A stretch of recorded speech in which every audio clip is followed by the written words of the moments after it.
আসসালামু আলাইকুম। কেমন আছেন আপনারা সবাই?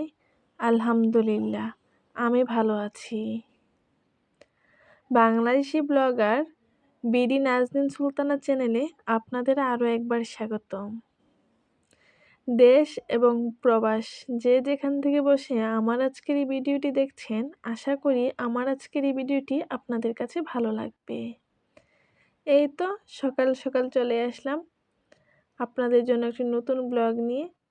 আজকে সকাল সকাল একটু কাটাকুটি করে নিয়েছি, কারণ আজকে আমার কলেজ আছে।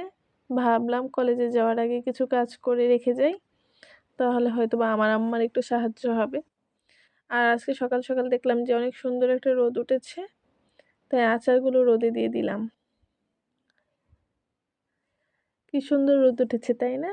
এখানে আছে জলপাইয়ের আচার, তারপর ছিল আমের আচার, তারপরে বেলম্বুর আচার ছিল, আমালকির আচার ছিল। তারপর চলে আসলাম স্যুপ বানানোর জন্য। এখান থেকে লেমন গাছ থেকে আমি কিছু লেমন পাতা কেটে নিচ্ছি। এটা কিছুটা দেখতে গাছটা পুরো ধান গাছের মতো না, তবে না, এটা লেমন গাছ। এটা সুন্দর একটা ফ্লেভার আছে। এখান থেকে এখন আমি কিছু পাতা কেটে নিয়ে যাব। আমি একটু স্যুপ বানাবো। যেহেতু সকালে কোনো নাস্তা করিনি, তাই ভাবতেছি একটু স্যুপ খেয়ে তারপর বেরিয়ে পড়ব কলেজে যাওয়ার উদ্দেশ্যে। এখন আমি পাতাগুলোকে ভালোভাবে ধুয়ে নিব। ভালোভাবে ধুয়ে তারপর এটা আমি কুচি কুচি করে এটা আমি স্যুপের মধ্যে দিয়ে দিব। এই তো আমার স্যুপ। এখন আমি স্যুপটাকে ভালোভাবে রান্না করে নিব।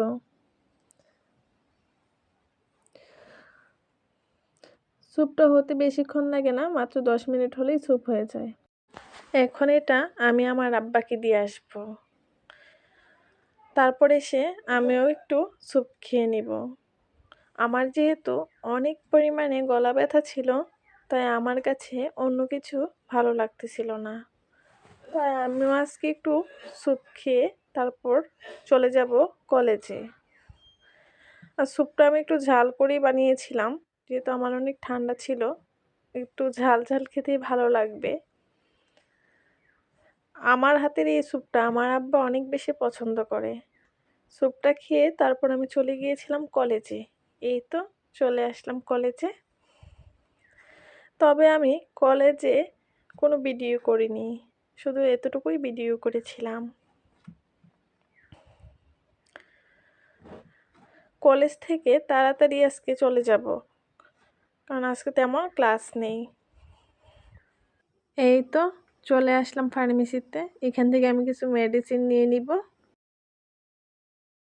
আমার কিছু ডায়াবেটিস মাপার জন্য অ্যালকোহল প্যাড লাগতো, এটা আমি নিয়ে নিয়েছি ফার্মেসি থেকে। ফার্মেসি থেকে বেরিয়ে দেখি এখানে কি সুন্দর শাক বিক্রি করতেছে। এখানে ছিল পালং শাক, ছিল লাল শাক, ছিল তারপর লাউ শাক, ছিল মিষ্টি কুমড়া শাক ছিল। তবে আমি ভাবতেছিলাম এখান থেকে আমি শাক নিব কি নিব না।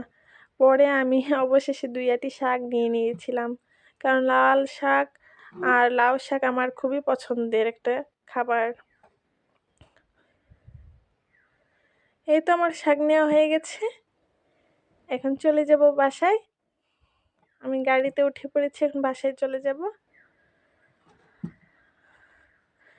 কি সুন্দর না? আজকে তেমন কুয়াশাও নেই, তেমন রোদও নেই, মোটামুটি আছে। তবে সকালের দিকে একটু রোদ ভালো ছিল। এখন যেহেতু দুপুর 2টা বাজে, এখন তেমন রোদ নেই, একটু কুয়াশার মতো পড়ে গিয়েছে। আমি নাজনীন সুলতানা বলছি ব্রাহ্মণবাড়িয়া থেকে। আজকে আমার এই ভিডিওটি যদি আপনাদের কাছে ভালো লেগে থাকে, অবশ্যই আমার এই চ্যানেলটিকে সাবস্ক্রাইব করবেন এবং আমার পাশে থাকবেন। এই তো চলে এসেছি বাসায়। বাসায় এসে দেখি আমার আম্মা এখানে ঝাল ঝাল করে টমেটোর চাটনি বানিয়েছে। আমি সকালে বলেছিলাম যে ঝাল ঝাল করে আজকে টমেটোর চাটনি বানাবে। তারপর আর আমার কোনো ভিডিও করা হয়নি। দুপুরে খাওয়া দাওয়ার পর আমি আর কোনো ভিডিও করতে পারিনি। এখন সন্ধ্যাবেলা ভাবছি যে আমি একটু চা খেয়ে নিই। এখন আমি একটু চা বিস্কিট খেয়ে নিব। আজকে এই পর্যন্তই। আল্লাহ হাফেজ।